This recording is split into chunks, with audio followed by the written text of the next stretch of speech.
Hello, a very good morning to all of you. I hope you all are fine. Welcome to Shaz Biology. Last हमने क्या पढ़ा था? Last हमने अपना जितना भी पोर्शन था ये लंग्स वाला ये कवर किया था कि लंग्स में कैसे मैकेनिज्म ऑफ ब्रीदिंग क्या था, मैकेनिज्म ऑफ ब्रीदिंग में क्या होता है, इनहेलेशन क्या होता है, एक्सहेलेशन क्या होता है। इनहेलेशन में क्या होता है, थोरैक कैविटी हमारी चेस्ट की जो कैविटी है वो एक्सपेंड होती है। इनहेलेशन मतलब हम जब सांस अंदर ले रहे हैं फिर तो क्या होगा, हमारा जो रिब्स होते हैं वो क्या होते हैं, ऊपर लिफ्ट कर जाते हैं, जिसकी वजह से जो डायफ्राम होता है वो फ्लैट हो जाता है और लंग्स का वॉल्यूम बढ़ जाता है। वॉल्यूम्स के लंग्स से बढ़ने का फ़ायदा क्या होता है कि उसमें ज़्यादा से ज़्यादा एयर एंटर कर सकती है। फिर एक्सहेलेशन में क्या होता है कि थोरैक कैविटी जो होती है वो कॉन्ट्रैक्ट सिकुड़ जाती है हमारी थोरैक कैविटी, और रिब्स क्या करते हैं, डाउनवर्ड की तरफ मूव करते हैं।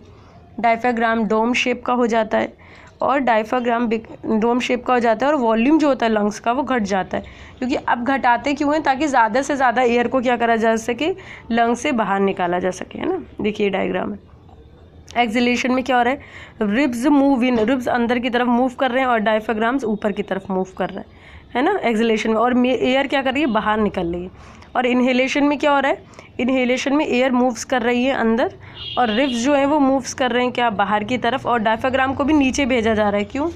ताकि ज़्यादा से ज़्यादा क्या हो सके, ताकि ज़्यादा से ज़्यादा आपका क्या हो, ठीक है। तो जो डायफ्राम है वो क्या करता है, नीचे की तरफ खींचता है, रिब्स बाहर की तरफ मूव करते हैं इनहेलेशन में, क्योंकि अब हमें क्या कराना है, हमें ज़्यादा से ज़्यादा एयर एंटर करानी है इसलिए, ठीक है।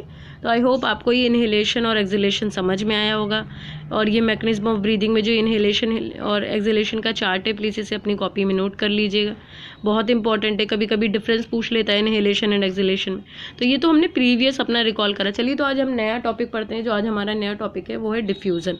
क्या होता है डिफ्यूज़न, ठीक है।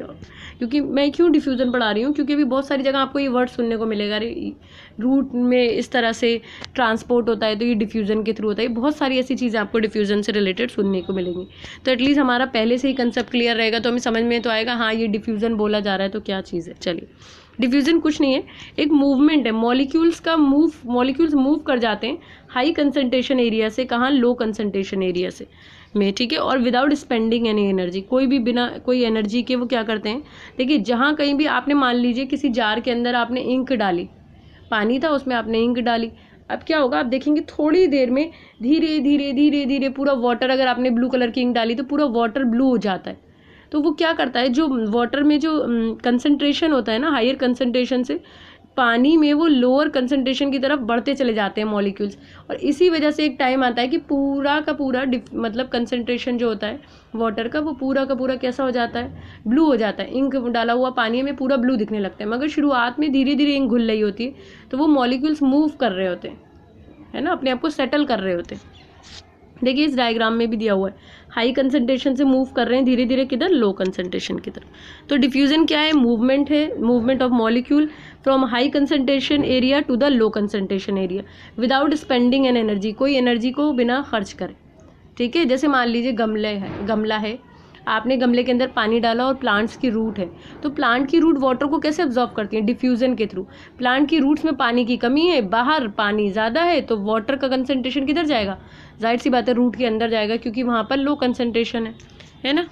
देखिए the net movements of particle, तो जो नेट मूवमेंट होता है पार्टिकल्स का, क्या लिखा है, the net movement of particles from an area of high concentration to the an area of low concentration, ठीक है, due to random movement of particle. Particle कैसे भी मूव कर सकते हैं, वो किसी भी तरह रैंडम मूवमेंट देते हैं। ये एक पैसिव प्रोसेस है। पैसिव प्रोसेस वो प्रोसेस होते हैं जिनमें कोई एनर्जी नहीं खर्च होती, ठीक है। तो अब समझते हैं कि एनर्जी, पैसिव प्रोसेस में क्या हो, कोई एनर्जी नहीं खर्च होगी। अब ये जो एटीपी था, मैंने आपसे कहा था ना कि हम एटीपी के बारे में बाद में बात करेंगे, तो चलिए आज बात करते हैं। एटीपी होता क्या है, एटीपी को एनर्जी करेंसी ऑफ सेल कहते हैं, ठीक है। ये एनर्जी करेंसी है, जैसे रुपया हमारी करेंसी है ना इंडिया की, वैसे ही एनर्जी करेंसी है हमारी बॉडी के सेल की, ठीक है। हमारी बॉडी के अंदर जो भी चलता है ना, जो भी एनर्जी के लिए जो भी वर्क चलता है वो सारा एटीपी की फॉर्म में ही चलता है। एटीपी का फुल फॉर्म 1 नंबर क्वेश्चन में पूछ लेगा, adenosine triphosphate. This molecule is created as a result like photosynthesis, respiration. जब फूड को हम ब्रेक डाउन करते हैं, ग्लूकोज को जब हम ब्रेक डाउन करते हैं पैरोवेट में, उसके बाद उसके बाद जो फर्दर रिएक्शंस होती है उसमें था ना कि हमें एनर्जी मिलती है, 38 एटीपी मिलती है, ठीक है। तो CO2 और वाटर के साथ हमें 38 ATP मिलती है। तो ये वही ATP है, ठीक है। और ये कब बनता है? जब कभी फोटोसिंथेसिस रिएक्शन होगी या फिर रेस्पायरेशन होता है, उनमें ये ATP बनते हैं। और हर काम के लिए इस ATP को खर्च किया जाता है। हमारी बॉडी की जितनी भी एक्टिविटीज़ होती हैं उनमें इन ATPs को यूज़ किया जाता है। जैसे हम कोई चीज़ करते हैं ना, मान लीजिए हम कुछ खरीदने गए दुकानदार के पास, हमने कहा भैया ये सामान कितने का, उसने बोला 10 रुपये का, हम उसे 10 रुपये दे के चले आते। तो वो क्या है? करेंसी तो हमने उसे दे दी, इसीलिए तो हमने बदले में एक्सचेंज किया। तो हमारे बॉडी की जो करेंसी है वो है ATP। ऐसे ही हमें जब हमारी बॉडी में कुछ काम करवाना होता है, कोई वर्क करना होता है, तो हम क्या करते हैं? ATP को खर्च करते हैं। और ATP कैसे बनता है?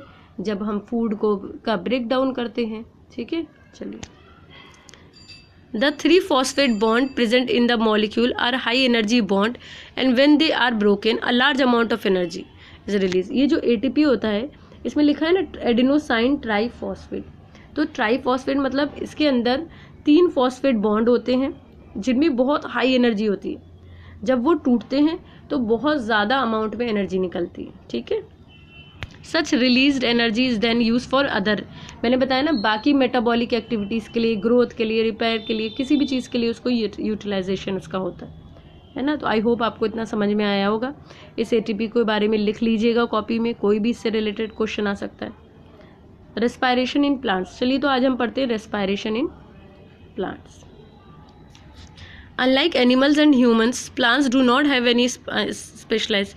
एक काम करते हैं, हमने जितना ये ATP के पार्ट तक पढ़ लिया ना, अभी हम आज इतना ही पढ़ते हैं, डिफ्यूजन और ATP पढ़ते हैं। नेक्स्ट वीडियो में हम अपना रेस्पायरेशन इन प्लांट्स स्टार्ट करते हैं, क्योंकि अगर अभी मैं इसको यहाँ से पढ़ाऊँगी ना तो ये वीडियो भी लंबा हो जाएगा। फिर मेरे 2-4 बच्चे ऐसे हैं जिन्हें लंबा लंबा वीडियो नहीं पसंद आता, तो छोटे वीडियो में, शॉर्ट में हम छोटे छोटे टॉपिक समझते हैं। अगर आपको मेरा वीडियो पसंद आए तो please like, share and subscribe करिएगा। और अगर कुछ चीज़ें उसमें आपको नहीं पसंद आती तो वो मुझे कमेंट में लिख के बताइएगा, मैं उसे इम्प्रूव करूँगी, ठीक है। Thank you.